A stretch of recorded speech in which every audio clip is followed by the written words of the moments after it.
নমস্কার। ঠাকুর শ্রী শ্রী রামকৃষ্ণ পরমহংসদেব এবং মা শারদার চরণে আমার সশ্রদ্ধ প্রণাম জানিয়ে ভিডিওটা শুরু করছি।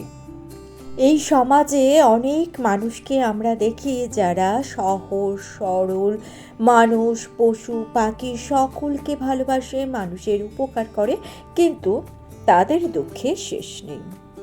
স্বভাবতই আমাদের মনে নানান রকম প্রশ্ন আসে, ভগবানের অস্তিত্ব সম্পর্কেও আমাদের মনে সন্দেহ দানা বাঁধে। এটা হওয়াটাই স্বাভাবিক। অ্যাকচুয়ালি কি হয় বলুন তো, মানুষ পরিস্থিতির শিকার হয়, পরিস্থিতি ভাগ্যে রূপান্তরিত হয়। আসলে আমাদের এমন অবস্থা মাঝে মাঝে হয় যে আমরা পরিস্থিতির মোকাবিলাটাই করতে পারি না, মানে পরিস্থিতি আমাদের হাতের বাইরে চলে যায়। কখনো অর্থ, কখনো বুদ্ধি, কখনো সময় এই পরিস্থিতির মোকাবিলা করতে আমাদের বাধা দেয়, যার ফলে আমাদের পরিস্থিতি খারাপ হয়ে যায়। এই ঘটনার বাস্তব অভিজ্ঞতা আমার আছে।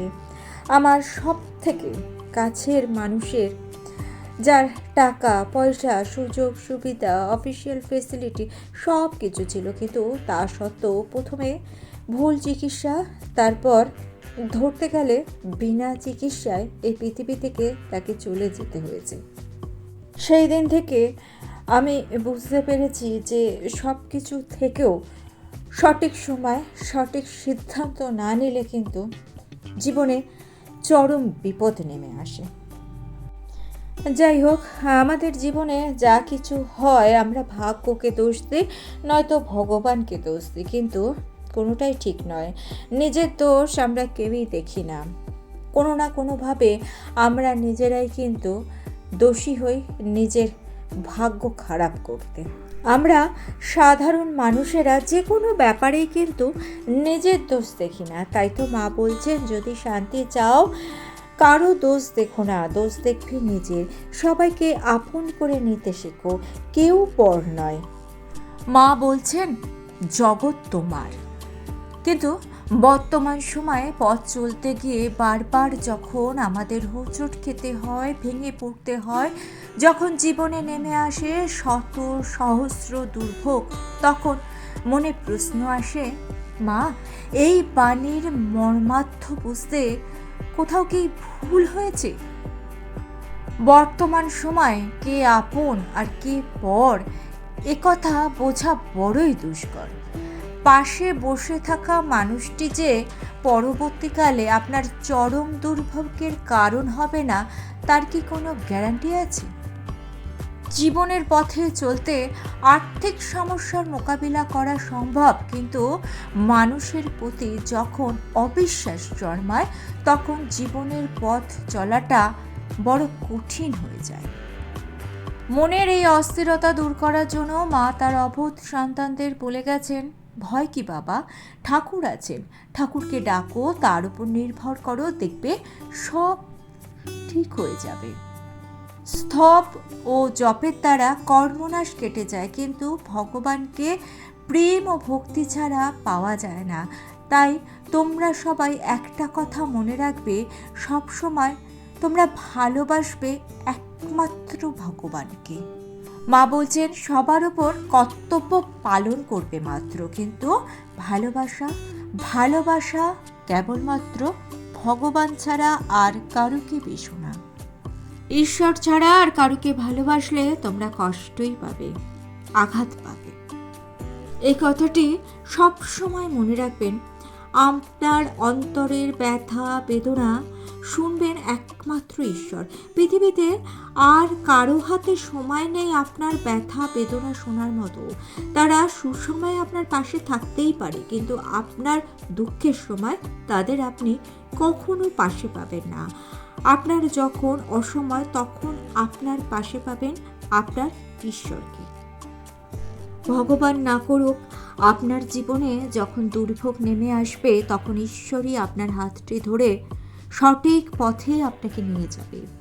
আপনার জীবনে যত সমস্যাই আসুক না কেন, সমস্ত সমস্যার সমাধানের উপায় পাবেন আপনি আপনার ঈশ্বরের কাছে। আপনি যদি অন্তর থেকে তাকে প্রার্থনা করেন, তার কাছে আপনি যদি আপনার সমস্যার সমাধান জানতে চান, তাহলে দেখবেন আপনি আপনার অন্তরেই তার উত্তর পেয়ে যাবেন। অর্থাৎ তিনি আপনাকে উত্তর দিয়ে দেবেন। আপনার মনটা তৈরি করতে হবে, আপনার কানটা তৈরি করতে হবে সেই উত্তরটা শোনার জন্য। আপনাকে বাইরে কোথাও যেতে হবে না, কোনো মন্দির, কোনো তীর্থস্থান, কোথাও যেতে হবে না। জন অরণ্যে থেকেও যখন নিজেকে বড্ড একা লাগবে, তখন মন থেকে আপনি যদি তাকে ডাকেন, তখন দেখবেন তিনি আপনার সাথেই রয়েছেন, আপনার সমস্ত ভয় দূর করে দিয়েছেন। যখন তিনি আপনার সাথে থাকবেন, আপনাকে তিনি পাঠাবেন 4টি সংকেত। 4টি সংকেত যদি আপনি ভালো করে পর্যবেক্ষণ করেন, তাহলে জানবেন তিনি আপনার সাথেই রয়েছেন। প্রথমত, আপনার অন্তরের সমস্ত নেগেটিভিটি দূর হয়ে গিয়ে আপনার অন্তর পরিপূর্ণ হবে পজিটিভিটিতে। ঠিক যেমন রাজা আসার আগে রাজপথ পরিষ্কার হয়ে যায়, রাজা যেমন পরিষ্কার পথে প্রবেশ করতে পারেন, ঠিক তেমনভাবে ঈশ্বর আপনার অন্তরে প্রতিষ্ঠিত হবার পূর্বে আপনার অন্তরকে শুদ্ধ পবিত্র করে নেবেন তিনি নিজেই। মনের সমস্ত অন্ধকার দূর হয়ে গিয়ে আপনার অন্তর আলোকিত হয়ে উঠবে। তখন আপনি বুঝতে পারবেন আপনার ঈশ্বর আপনার অন্তরে প্রবেশ করেছেন। আপনার অন্তরে যখন আপনার ঈশ্বর প্রবেশ করে গেছেন, তখন তো আপনার ভয়ের কোনো কারণেই থাকতে পারে না। আপনার দুর্দিন তখন অলরেডি শেষ হয়ে গিয়ে সুদিন শুরু হয়ে গিয়েছে। দ্বিতীয় সংকেত, আপনার অন্তর থেকে ক্ষোভ, আক্ষেপ, বিরক্তি, ক্রোধ সমস্ত কিছু ধীরে ধীরে উধাও হয়ে যাবে। জ্ঞানযোগের খুব সহজ সরল ব্যাখ্যা আমরা মায়ের উপদেশের মধ্যে দিয়ে পাই। মা বলছেন, যখন যেমন তখন তেমন, যেখানে যেমন সেখানে তেমন, যাকে যেমন তাকে তেমন। আমাদের জীবনে অনেক কিছুই না পাওয়া থাকে, অনেক ইচ্ছে থাকে যে ইচ্ছে আমাদের পূর্ণ হয় না, আর ইচ্ছে পূরণ না হওয়ার জন্য আমাদের মনে আক্ষেপ তৈরি হয়। এই আক্ষেপ ক্রমশ বেড়ে বিরক্তিতে পরিণত হয় এবং সেই বিরক্তি ধীরে ধীরে ক্রোধে পরিণত হয়ে যায়।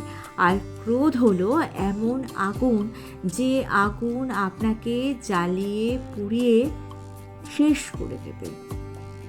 আপনার ভেতরে সমস্ত ভালোটুকু নিংড়ে নিয়ে আপনাকে নিঃস্ব কলুষিত করে দেবে।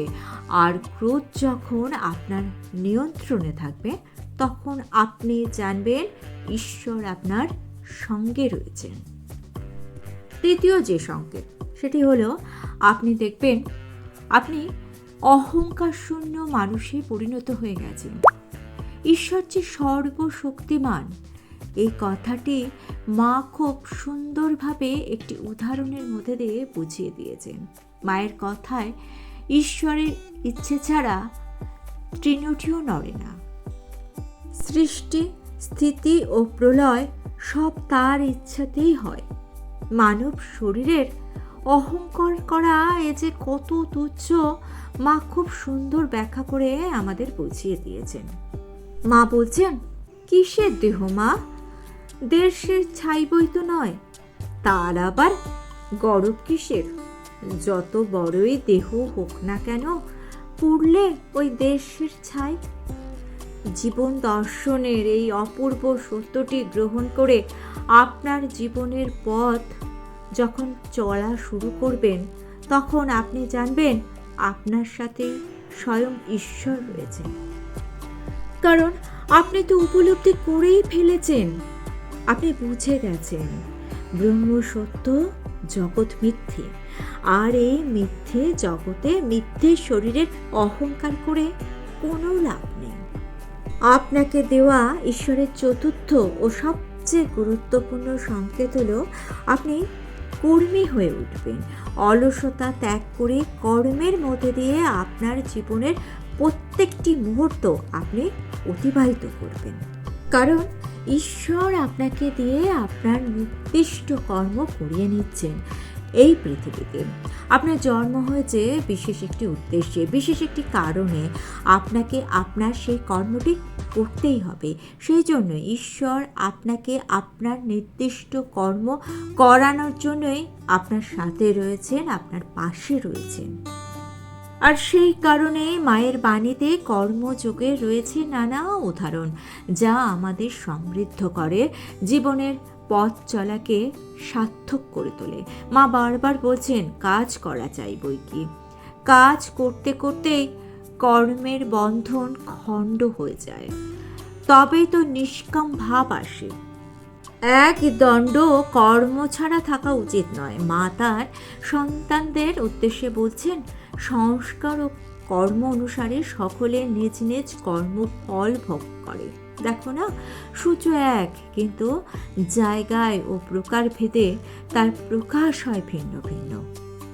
আপনার জীবনে সমস্ত দুর্ভোগ কেটে গিয়ে আপনার জীবনে সুদিন আসতে চলেছে, এটি আপনি খুব সহজে বুঝতে পারবেন যখন দেখবেন আপনার সংস্পর্শে যা কিছু আসছে তা যেন পরিপূর্ণ হয়ে উঠছে।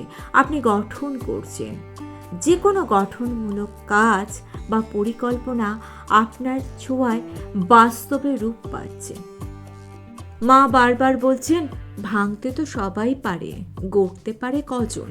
এই গড়তে পারার মধ্যেই রয়েছে ঈশ্বরের অদৃশ্য শক্তি। তিনি আপনাকে দিয়ে তার কাজটি করিয়ে নিচ্ছেন। সুতরাং সৃষ্টিকর্তা স্বয়ং যখন আপনার সহায় থাকবেন, তখন মনে ভয় কিসের? কোনো দুর্ভোগ আপনাকে আর ভুগতে হবে না। আর ভিডিওটা ভালো লেগে থাকলে চ্যানেলটিকে সাবস্ক্রাইব করে নিয়ে পাশে থাকা বেল আইকনটা প্রেস করে দিয়ে অল অপশনটা ক্লিক করে দেবেন। তাহলে যখনই নতুন কোনো ভিডিও আপলোড করব তার নোটিফিকেশন আপনাদের কাছে পৌঁছে যাবে। ঠাকুর ও মায়ের চরণে প্রণাম জানিয়ে আজকে এই পর্যন্ত। Thanks for watching.